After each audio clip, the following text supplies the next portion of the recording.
So the Apefather is being disturbed for making love to his wife because of haters. You haters hate and you hate and you hate and you're disturbing my pleasure. My wife is in bed with me and I have to pause making love to my wife to answer this stupid question for the last time.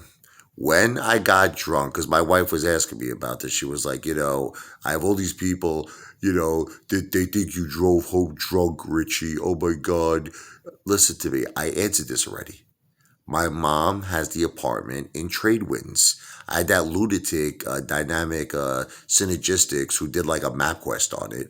He saw it's in walking distance. I walked from the bar, Cafferty's, to Tradewinds. I slept it off. We've been through this. Then I went home. But this was after I ate like a friggin', my mother had cold cuts. I made myself a gigantic ham and cheese sandwich. I had a whole loaf of Italian bread. I wasn't on my carb diet, as you know, back then. And, I had like 3 or 4 cups of coffee. I slept for a good number of hours. Like it had to be at least 3 or 4 hours. And then I went home. And then I threw up, I think, when I went home, from that big, gigantic sandwich I ate. But listen, I was fine. I am a patriot of this great country. Listen to me. I am a patriot.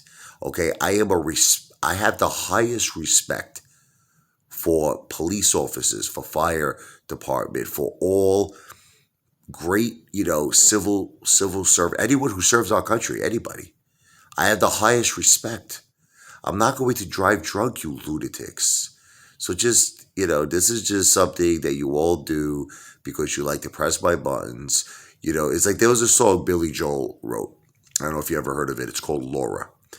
And the funny thing is, Billy Joel was asked about it. He was like, who is this girl Laura? Was she an ex-girlfriend? Who was?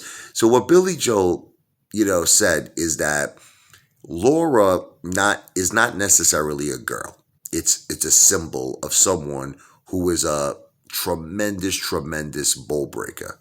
Like I have a lot of people like this in my life who just love to push my buttons, love to get under my skin, and pretty much the haters are all Lauras. Like people call women the Karens. Well, I'm going to call you the Lauras. You should listen to that song. Everybody, if you get an opportunity, if you never heard it before, search on YouTube for Billy Joel Laura. Okay? I'm not going to sing it. Billy does a much better job. Search it because all of you are Lauras.